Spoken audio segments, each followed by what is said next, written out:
It wasn't just night settling over Egypt. It was something deeper, thicker, heavier, a shroud that pressed against the soul. Darkness fell, not for fleeting minutes or passing hours, but for 3 unrelenting days. In that oppressive silence, where shadows swallowed every corner, God's voice thundered without a sound.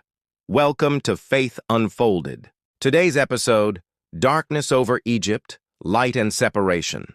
The air grew still as God spoke to Moses, his words carrying the weight of judgment.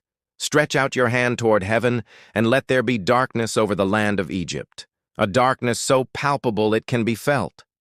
Moses obeyed, lifting his staff, and the sun vanished as if snuffed out by an unseen hand. The moon offered no gentle glow. The stars withheld their light, and a thick blackness enveloped the land. For 3 days, Egypt was plunged into blindness, streets deserted, homes silent, a nation frozen in an abyss. This wasn't a natural phenomenon. No solar eclipse or swirling sandstorm could explain it. This was supernatural, a darkness that clung to the skin, halted every step, and silenced every voice. People sat motionless, unable to rise, unable to speak, unable to see even their own hands. It was isolation, a severance from the world they knew. It was suspension, time itself held captive. It was judgment, a divine shadow cast to humble a defiant heart.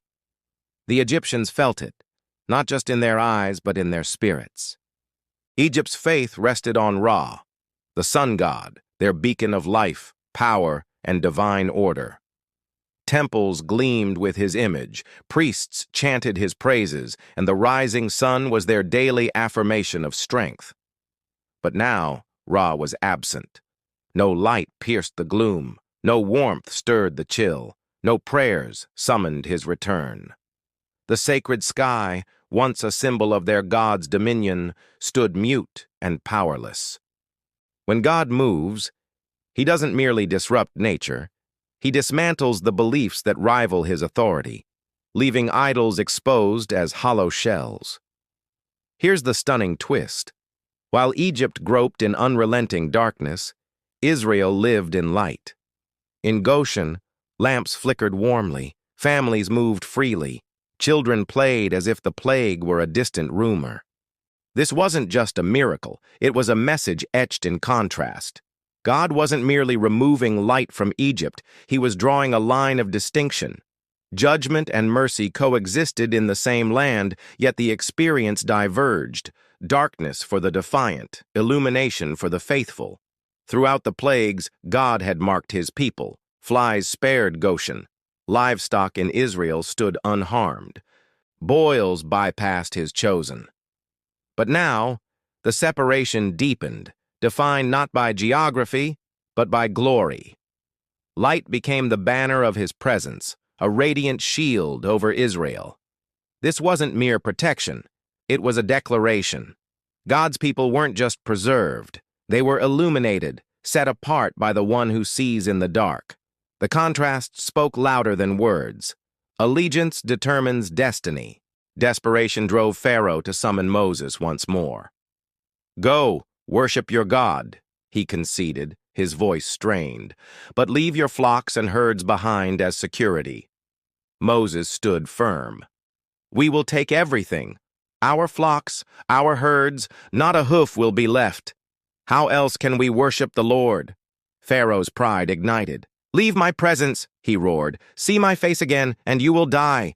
Moses replied with quiet resolve, "You have spoken well. I will never see your face again."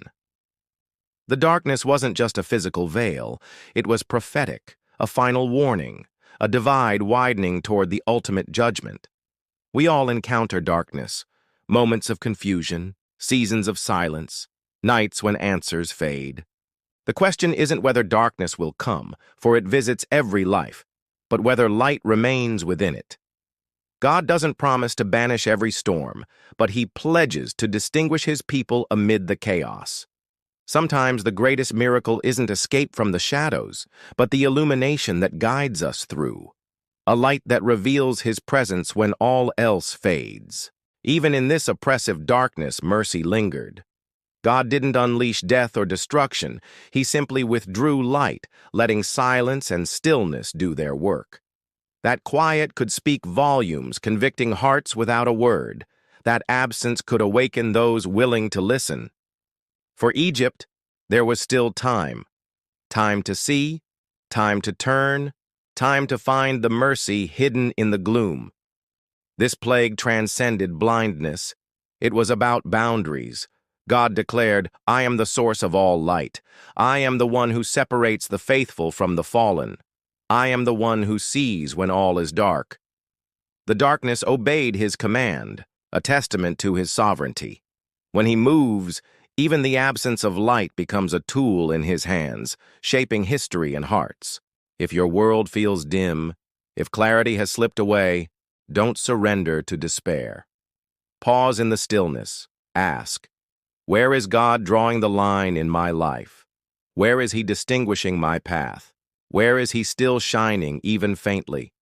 Sometimes, deliverance begins in the dark, a quiet unveiling of the light that never fades, leading us to the one who commands both shadow and dawn. Thank you for joining Faith Unfolded.